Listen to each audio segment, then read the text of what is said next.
Hi friends, welcome to my channel Sri fashion and beauty. இன்றைக்கி நம்ம வீடியோவில் இன்னும் 2 ஃப்ளவர் வந்து ஃபில் பண்ண போகிறோம். என்னடா 4 தானே பண்ணுறேன்னு சொன்னாங்க, இப்போ இன்றைக்கும் போட்டிருக்காங்களே அப்படின்னு நினைப்பீங்க.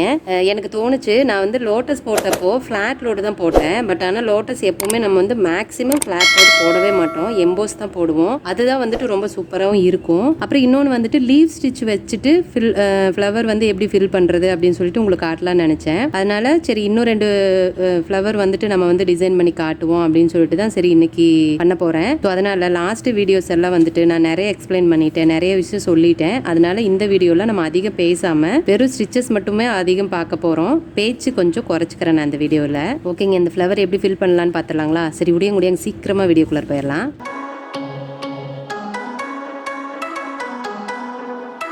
ஓகேங்க, இங்கே பாருங்கள், நான் ஒரு லோட்டஸ் வந்து வரைஞ்சி வச்சுருக்கேன். அதே மாதிரி இந்த பக்கத்தில் ஒரு சூரியகாந்தி பூ சொல்லுவோம் இல்லைங்களா, அது சன்ஃப்ளவர் பூ. அது கிட்டத்தட்ட அந்த ஃப்ளவருக்கெல்லாம் வந்து நம்ம லீவ் ஸ்டிச் தான் அதிகம் யூஸ் பண்ணுவோம்.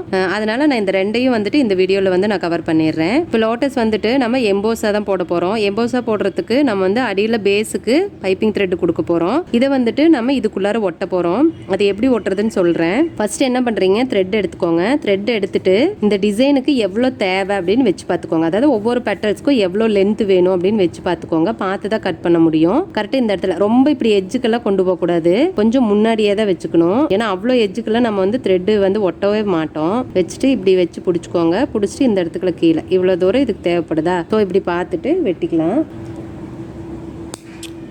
ஓகேங்களா, இப்போ இதுக்கு வெட்டியாச்சு. அப்புறம் அடுத்தது இதுக்கு கொஞ்சம் கம்மியாக இருந்துட்டா கூட பரவாயில்ல, ஆனால் ரொம்ப எச்சா போயிட வேண்டாம். ஸோ இந்த மாதிரி எல்லா பெட்டல்ஸ்க்கும் வந்து கட் பண்ணிடலாம். பாருங்கள், நான் ஃபுல்லாக வந்து கட் பண்ணி வச்சுட்டேன். இப்போ வந்து ஒட்டிடலாம். ஒட்டுறதுக்கு ஃபஸ்ட்டு க்ளூவை வந்து இந்த ஷேப்புக்கு தகுந்த மாதிரி போட்டுக்கோங்க. ரொம்ப ஜாஸ்தி வேண்டாம், க்ளூ கரெக்டாக போடுங்க போதும். இப்போ நூல் எடுத்து கரெக்டாக அந்த க்ளூ போட்டிருக்கு இல்லைங்களா, அதுக்கு மேலே கரெக்டாக வச்சு ஒட்டிக்கோங்க. கொஞ்சம் சின்னதாக இருந்துட்டால் கூட பரவாயில்ல. கண்டிப்பாக நீங்கள் வந்து ரொம்ப பெருசாக இந்த எட்ஜ் வரைக்கும் இந்த எட்ஜ் வரைக்கும் அப்படியெல்லாம் ஒட்டவே தேவையில்ல. உங்களுக்கு கையில் வந்து தள்ளுறதுக்கு கஷ்டமாக இருந்துச்சு அப்படின்னா இந்த மாதிரி ஒரு ஊசி எடுத்துக்கோங்க. நம்ம ஆரி நீடில் இருக்கு இல்லைங்களா, அதை எடுத்துட்டு அதில் கரெக்டாக வந்து கொஞ்சம் இது பண்ணி இந்த பெண்டெல்லாம் கொஞ்சம் அப்படி பண்ணிக்கோங்க. இப்போ சென்டருக்கு வந்துட்டு நான் லீவ் ஸ்டிச் மாதிரி போட போகிறேன். அதை 2 பக்கம் இருந்து ஸ்டிச் கொண்டுட்டு வர போகிறேன். அதனால் 2 பக்கம் த்ரெட் ஒட்ட போகிறேன். நடுவில் வந்து கேப் இருக்கும். போட்டு கரெக்டாக இந்த நூலை வந்துட்டு அந்த பெண்டுக்கு தகுந்த மாதிரி வளைச்சி விட்டுக்கோங்க. இப்படி அழுத்தி பிடிச்சிட்டு இந்த ஊசியில் இந்த சென்டர் பார்ட்டை வந்து கொஞ்சம் நகர்த்துனீங்கன்னா கொஞ்சம் நகர்ந்துடும். வெட்டினாலும் கொஞ்சம் இது எக்ஸ்ட்ரா இருக்குது, நீளமாக இருக்குன்னு ஃபீல் பண்ணிங்கன்னா திரும்ப கொஞ்சம் வெட்டிக்கோங்க. பாருங்கள், ஃபுல்லாக ஒட்டியாச்சு. இது ஃபஸ்ட்டு வந்து நல்லா காயிட்டும். காஞ்சதுக்கப்புறம் தான் நம்ம ஸ்டிச் போட வேணும். இப்போவே ஸ்டிச் போட்டிங்கன்னா கண்டிப்பாக நூல் நகரும். இப்போ லோட்டஸில் ஒட்டியிருக்கிற த்ரெட்டெல்லாம் காயிட்டும். அதுக்குள்ளே நம்ம வந்து இந்த ஃப்ளவர் ஃபில் பண்ணிடலாம். இது வந்து பார்த்திங்கன்னா ஃபில் பண்ணுறதுக்கு நான் சென்டரில் வந்துட்டு ஒரு குந்தன் ஸ்டோன் ஒட்டியிருக்கேன் ஒயிட் கலரில். அதை சுற்றியும் சுகர் பீடு வச்சு ஒரு லைன் அவுட்லைன் கொடுத்துருக்கேன். இப்போ இது வந்துட்டு லீவ் ஸ்டிச் வச்சு தான் வந்து ஃபில் பண்ண போகிறோம். இது லீவ் ஸ்டிச் போடுறதுக்கு நான் முன்னாடி லீஃபில் சொல்கிறப்ப சொல்லியிருக்கேன், இந்த சென்டர் பாயிண்ட் வந்துட்டு ரொம்ப முக்கியம், ஒரே மாதிரி வரணும் அப்படின்னு சொல்லிட்டு. ஸோ அதனால் நீங்கள் ஃபஸ்ட்டு போடுறதுக்கு உங்களுக்கு கஷ்டமாக இருந்துச்சுன்னா ஃபஸ்ட்டு ஒரு கோடு போட்டுக்கோங்க. இந்த மாதிரி இந்த சென்டர் பார்த்துட்டு இந்த கார்னரில் இருந்துட்டு இப்படி கோடு போட்டுக்கோங்க. அப்போ உங்களுக்கு வந்துட்டு அந்த கோணையே போகாது, ஒரே நேராக வரும். ஸோ அதுக்காக தான் இப்போ வந்துட்டு உங்களுக்கு வந்து போடுறதுக்கு ஈஸியாக இருக்கும். இப்போ ஸ்டார்ட் பண்ணிடலாம். இங்கே குத்திட்டு ஃபஸ்ட்டு பார்த்தது அதே தான், வேறு எதுவும் கிடையாது. இது வந்து லீவ் ஸ்டிச்சு தான் போடுறேன் நான். இதிலே வந்துட்டு நீங்கள் ஆஃப் லோட் ஸ்டிச் இருக்கு இல்லைங்களா, பட்டன் ஹோல் ஸ்டிச் சொல்லுவோம் இல்லைங்களா, ஸோ அது யூஸ் பண்ணி கூட நீங்கள் வந்து ஃபில் பண்ணிக்கலாம். எனக்கு அந்த ஸ்டிச்சை விட இது நல்லா வரும். ஸோ அதனால் நான் மேக்ஸிமம் இது வச்சு தான் வந்து ஃபில் பண்ணுவேன் எப்போவுமே. கரெக்டாக அந்த நம்ம வரைஞ்சிருக்கோம் இல்லைங்களா, அந்த கோட்டு மேலே வர மாதிரி போட்டுக்கோங்க. இப்போ நீங்கள் வந்து இப்போ அவுட்லைனுக்கு வந்து பீடு கொடுக்குறீங்க அப்படின்னா ஃபஸ்ட்டு வந்து பீடில் அவுட்லைன் கொடுத்துட்டு அப்புறமா கூட நீங்கள் வந்து ஃபில் பண்ணிக்கலாம். நான் இன்றைக்கி வந்து பீடில் அவுட்லைன் கொடுக்கல, த்ரெட்டில் தான் கொடுக்க போகிறேன். ஸோ அதனால் நான் வந்து ஃபஸ்ட்டு ஃபில் பண்ணிக்கிறேன்.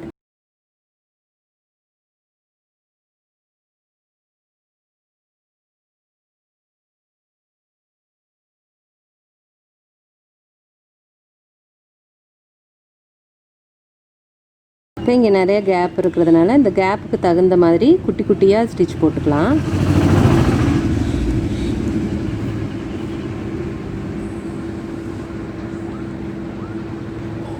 இது வந்து நீங்கள் ஒன் சைடு இந்த இடத்துல ஃபில் பண்ணிவிட்டு கூட நீங்கள் இந்த சைடு கொண்டு வந்துக்கலாம்.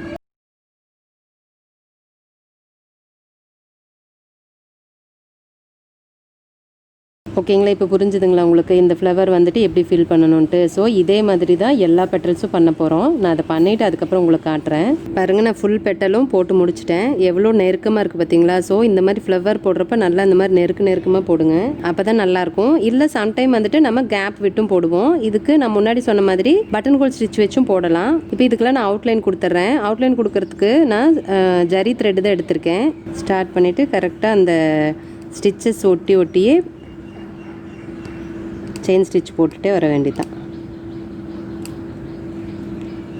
இன்றைக்கி நான் எடுத்துருக்கிற ஜரி த்ரெட் பார்த்திங்க அப்படின்னா ரொம்ப தின்னாக இருக்கிற த்ரெட்டு. அதனால் நான் வந்து டபுள் த்ரெட்டு கொடுத்துருக்கேன். நீங்கள் வந்துட்டு நார்மல் ஜரி போட்டிங்க அப்படின்னா, அதாவது அந்த A1 மம்தா சொன்ன இல்லைங்களா, அது போட்டிங்க அப்படின்னா சிங்கிளே போதும். நான் இதெல்லாம் சொன்னேன் இல்லைங்களா, முன்னாடி வாங்கினது கொஞ்சம் குவாலிட்டி கம்மியாக இருக்குன்னு. அதுதான் நான் அதில் கிட்டத்தட்ட எல்லாத்தையும் முடிச்சிட்டேன். இந்த ஒரு 2 கண்டு மட்டும்தான் இருக்குது.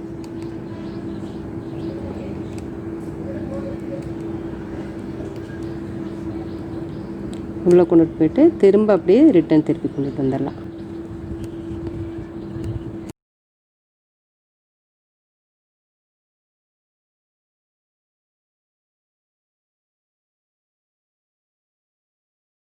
இந்த மாதிரி உள்ளே கொண்டுட்டு போகிறப்ப பார்த்து கவனமாக போடுங்க. சப்போஸ் உள்ளே இருக்கிற நூல் கூட டிஸ்டர்ப் ஆகும். இதை வந்து உள்ளே கொண்டு போய் எண்ணெட் போட்டுக்கோங்க. அந்த ஓரத்துலேயே போட வேண்டாம். பாருங்கள், அவுட்லைன் கொடுத்து முடிச்சிட்டோம். இந்த மாதிரி நீங்கள் கான்ட்ராஸ்ட் கலரில் கொடுத்தீங்கன்னா உண்மையால் ரொம்ப சூப்பராக இருக்கும். கண்டிப்பாக இந்த ஃப்ளவர் வந்துட்டு எப்படி ஃபில் பண்ணுறதுன்னு உங்களுக்கு தெரிஞ்சிருக்கும்னு நினைக்கிறேன். இந்த ஃப்ளவருக்குமே நீங்கள் வந்துட்டு அடியில் பேஸ் கொடுத்துட்டு கூட நீங்கள் இந்த மாதிரி லீவ் ஸ்டிச் போடலாம். அதாவது இந்த சைடு ஒரு த்ரெட்டு, இந்த சைடு ஒரு த்ரெட்டு கொடுத்துட்டு நீங்கள் இதே மாதிரி போட்டிங்க அப்படின்னா இதுவும் நல்லா எம்போஸாக தெரியும். அதுக்கு வந்து அவுட்லைனுக்கு வந்துட்டு பீடு கொடுத்துங்க. எப்போவுமே எம்போஸாக இருக்கிற டிசைனுக்கு அவுட்லைன் வந்து பீடில் கொடுத்தீங்க அப்படின்னா இன்னும் நல்லாயிருக்கும். இப்போ பாருங்கள், நம்ம வந்து லோட்டஸில் ஒட்டியிருந்த த்ரெட்டெல்லாம் நல்லா ட்ரை ஆகிடுச்சு. இப்போ வந்து நம்ம வந்து ஃபில் பண்ணிடலாம். ஃபஸ்ட்டு நான் அவுட்லைனுக்கு பீடு வச்சு அவுட்லைன் கொடுக்குறேன். அதுக்கப்புறமா உள்ளே ஃபில் பண்ணுறேன். ஏன் அப்படின்னா இது வந்து நம்ம எம்போஸ் லோடு போட போகிறோம். ஸோ அதனால் எனக்கு வந்து பீடு வச்சு ஃபில் பண்ணால் தான் பிடிக்கும். அதனால் நான் இங்கேருந்து ஸ்டார்ட் பண்ணியிருக்கேன்.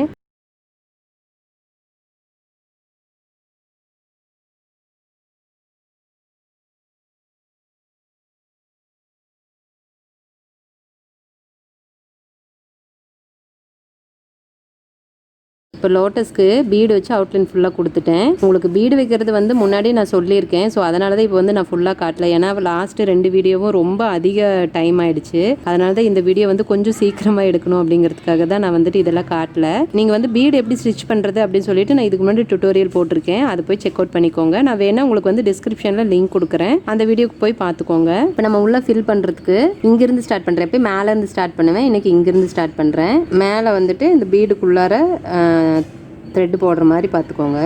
லோடு தான் இது வந்துட்டு. நார்மலாக நம்ம வந்து எம்போஸ் லோடு கொடுப்போம் இல்லைங்களா, சேம் அதே தான். அடியில் வந்துட்டு அந்த பைப்பிங் த்ரெட் தெரியாத மாதிரி ஸ்டிச் பண்ணிக்கோங்க.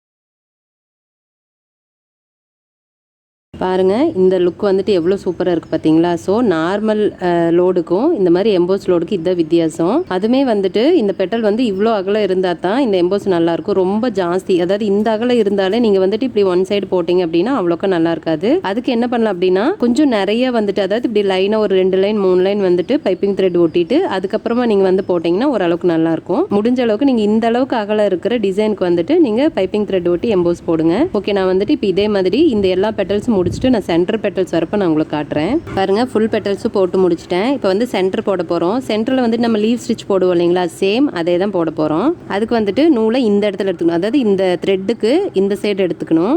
எடுத்துட்டு இங்கே குத்திக்கலாம். நீங்கள் அந்த இடத்துல கட் பண்ணாமல் கூட பைப்பிங் த்ரெட்டை வந்து ஒட்டிக்கலாம். ஆனால் கட் பண்ணாமல் ஒட்டுனா எப்படி வரும்னு எனக்கு தெரியல. ரொம்ப திக்காக இருக்கும். கொஞ்சம் பெரிய டிசைனுக்கு ஒட்டலாம். பட் இது ரொம்ப சின்னதாக தானே இருக்குது. அதனால் எப்படி ஒட்ட முடியும்னு தெரியல.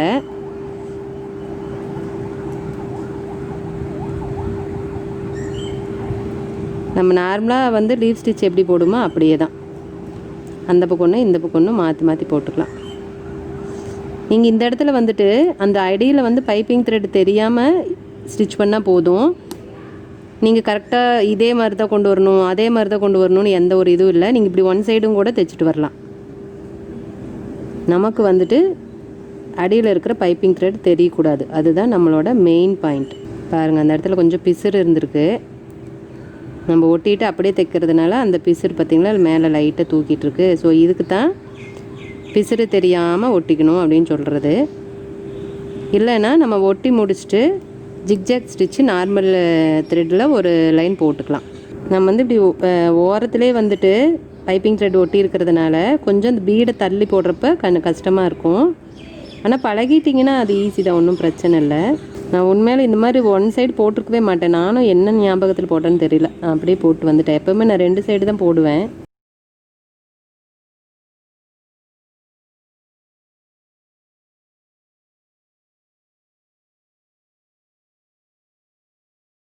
அவ்வளோதான். பாருங்கள், இந்த அடியில் பைப்பிங் த்ரெட் தெரியாமல் போடுறது தான் இதோட பெரிய வேலையே, தெரியல இல்லைங்களா? ஸோ இப்போ இங்கே வந்து எண்ணாட் போட்டுக்கலாம். ஏன்னா நம்ம திரும்பி இங்கேருந்து வந்தால் தான் நம்மளுக்கு வந்து கை வசமாக இருக்கும். நம்ம 2 பக்கம் போட்டே வந்திருந்தா இப்போ வேலை முடிஞ்சிச்சு.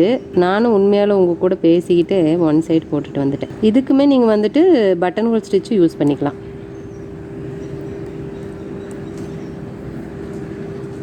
என்னென்னா இப்படி போட்டோம்னா அந்த சென்டரில் வந்துட்டு லைட்டாக அந்த ஜாயிண்ட் தெரியும்.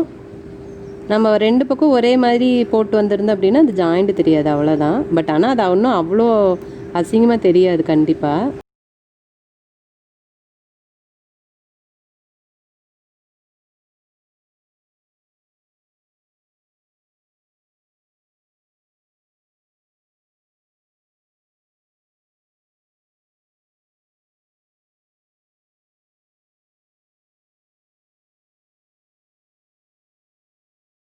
இப்போ பாருங்கள், சென்டரில் வந்துட்டு நம்ம கேப் தெரியுது இல்லைங்களா? அதுக்கு என்ன பண்ணலாம் அப்படின்னா சும்மா இப்படியே வந்துட்டு ஒரு லைன் வந்துட்டு செயின் ஸ்டிச் கூட போட்டுக்கலாம். ஸோ கொஞ்சம் அந்த கேப் தெரியாது. நம்ம 2 பக்கம் ஒரே மாதிரி லீவ் ஸ்டிச் மாதிரி போட்டிருந்தா கண்டிப்பாக இந்த கேப் வராது. இதுதான் நம்ம கவனித்து பார்த்து போட வேண்டிய விஷயம். ஓகேங்களா? இப்போ பாருங்கள், ஃபுல்லாக நம்ம வந்துட்டு எம்போஸ் லோடு கொடுத்து முடிச்சாச்சு.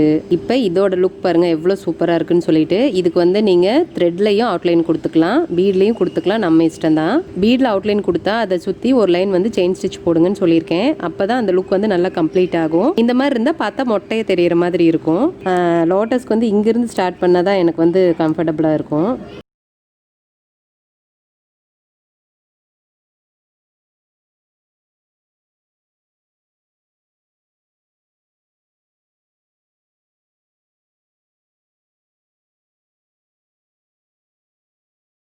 இப்போ நீங்கள் வந்துட்டு இதே கலரில் தான் அவுட்லைன் கொடுக்கணுங்கிறதில்ல, ஜரி த்ரெட்டில் கூட கொடுத்துக்கலாம், அது உங்களோட இஷ்டம் தான். ஓகேங்க, இப்போ வந்துட்டு இந்த 3 வீடியோஸ் பார்த்ததில் உங்களுக்கு கண்டிப்பாக ஒரு ஐடியா கிடச்சிருக்குன்னு நான் நம்புகிறேன். எந்தெந்த டிசைனுக்கு என்ன மாதிரி ஸ்டிச்சஸ் கொடுக்கலாம் அப்படின்னு சொல்லிட்டு கண்டிப்பாக உங்களுக்கு ஒரு ஐடியா வந்திருக்கும். பாருங்கள், இந்த ஃப்ளவரும் லீவ் ஸ்டிச் வச்சு தான் நம்ம வந்து போட்டிருக்கோம். கண்டிப்பாக இந்த ஸ்டிச்செல்லாம் நீங்கள் ஆல்ரெடி ட்ரை பண்ணியிருப்பீங்கன்னு நம்புகிறேன். ஸோ அப்படி நீங்கள் வந்து நல்லா ட்ரை பண்ணியிருந்தீங்க, நல்லா ப்ராக்டிஸ் பண்ணியிருந்தீங்க அப்படின்னா கண்டிப்பாக இந்த ஃப்ளவர் வந்து நீங்கள் ஃபில் பண்ணுறது ரொம்ப ரொம்ப ஈஸி தான். ஓகேங்க, இந்த வீடியோ கண்டிப்பாக உங்களுக்கு யூஸ்ஃபுல்லாக இருக்குன்னு நினைக்கிறேன். அடுத்த வீடியோவில் வந்து நம்ம பழையபடி டுட்டோரியலே போயிடலாம். ஏன்னா ரொம்ப வந்து டிசைனிங் வீடியோவே போட்டுட்ருக்கேன். அதனால் அடுத்த வீடியோலேருந்து நம்ம வந்து டுட்டோரியல் தான் கண்டினியூ பண்ண போகிறோம். இந்த வீடியோ உங்களுக்கு பிடிச்சிருந்ததுன்னா வீடியோ லைக் பண்ணுங்கள், உங்கள் ஃப்ரெண்ட்ஸ்க்கெல்லாம் ஷேர் பண்ணுங்கள். உங்களோட கமெண்ட்ஸ் எதுவாக இருந்தாலும் கமெண்ட் பாக்ஸில் தெரிவிங்க. என்னோட வீடியோஸ் எல்லாம் உங்களுக்கு ரொம்ப பிடிச்சிருந்துச்சுன்னா என்னோட வீடியோஸ் எல்லாம் பார்த்து நீங்கள் நிறைய விஷயம் கற்றுக்கணும்னு ஆசைப்பட்டீங்க அப்படின்னா ஃபஸ்ட்டு சேனலை சப்ஸ்கிரைப் பண்ணிக்கோங்க. பக்கத்திலே பாருங்கள் ஒரு பெல் ஐக்கன் வரும், அதையும் தட்டி விட்டுருங்க. ஸோ அப்போ தான் நான் எப்போல்லாம் வீடியோஸ் அப்லோட் பண்ணாலும் உங்களுக்கு நோட்டிஃபிகேஷன் உடனே வந்துடும். ஸோ என்னோட வீடியோஸை நீங்கள் வந்து மிஸ் பண்ணாமல் பார்க்க முடியும். ஓகே ஃப்ரெண்ட்ஸ், இந்த வீடியோ இதோட முடியுது. நான் இன்னொரு வீடியோவில் உங்களை மீட் பண்ணுறேன். Bye. Thank you.